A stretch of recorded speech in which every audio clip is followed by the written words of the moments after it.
Good morning everyone, my name is Gabriel Mohamad and these are my group mates.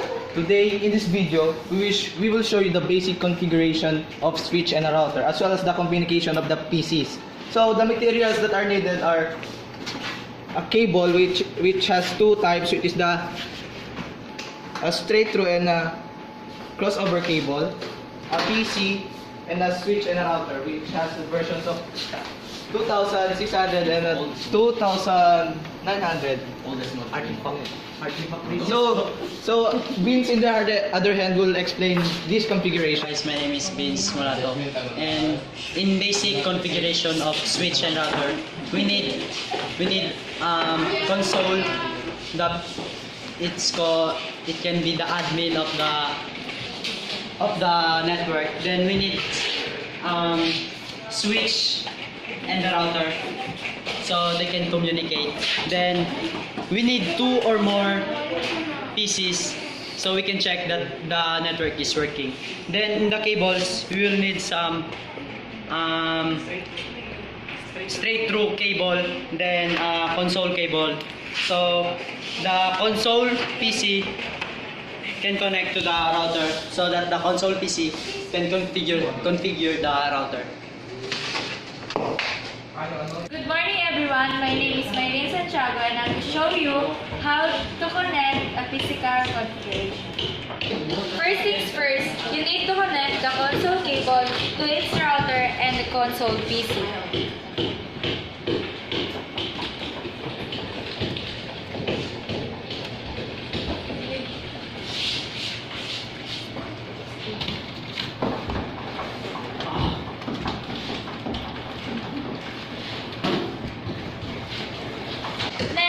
We have here the straight through cables, and we will connect this from the switch and to the computers.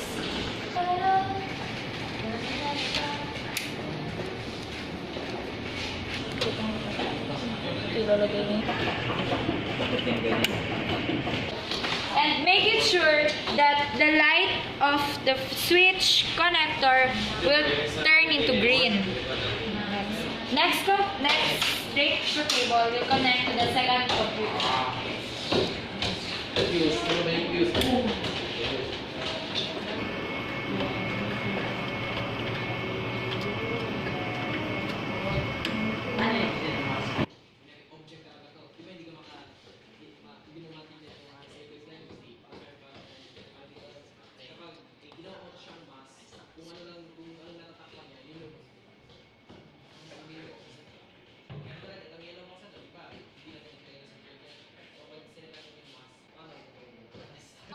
We're finished at the first and second straight through cable. Next, we are moving on to the third straight through cable to the third computer.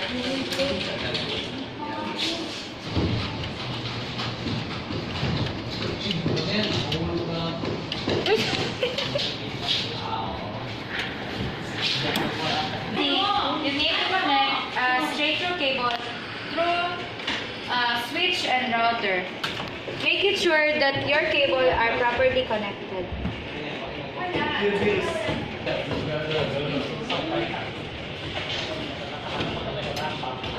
You connect the last straight through cable, making sure that your router is on. Hi everyone, my name is Sohaila Abubakar and I'm going to explain or review what Mairene said or explained earlier. First of all, we must connect the console cable, then the straight through fast Ethernet 01, then second PC fast Ethernet 02, fast Ethernet 03, then fast Ethernet 05. Then the last one is router going to switch must fast Ethernet 0/02 to 6. So this is our physical connection. Now we will proceed to the router connection. My name is Rex and we are now going to configure the router via hyperterminal. So the very first command is enable en then configure the terminal for conf t, then we are in the global configuration now. Type the interface of the router, interface FA0/0, then the IP add 192.168.1.1, subnet mask 255.255.255.0. Okay, then no shot for the to enable the interface. Then after that, exit,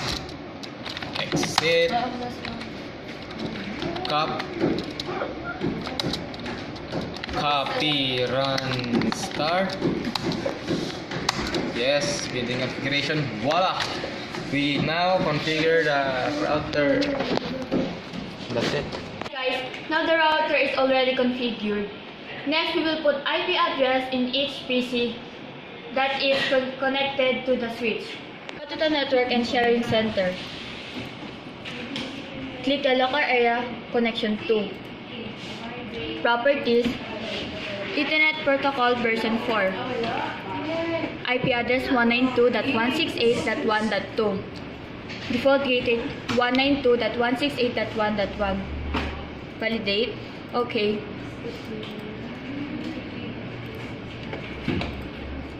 Windows firewall. You must make sure to turn off the Windows firewall because to share files to another computer.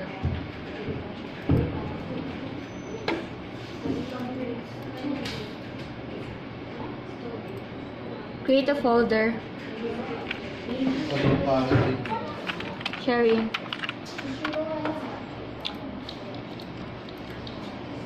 Properties. Click share. Everyone. Add. Read, write, share. Done.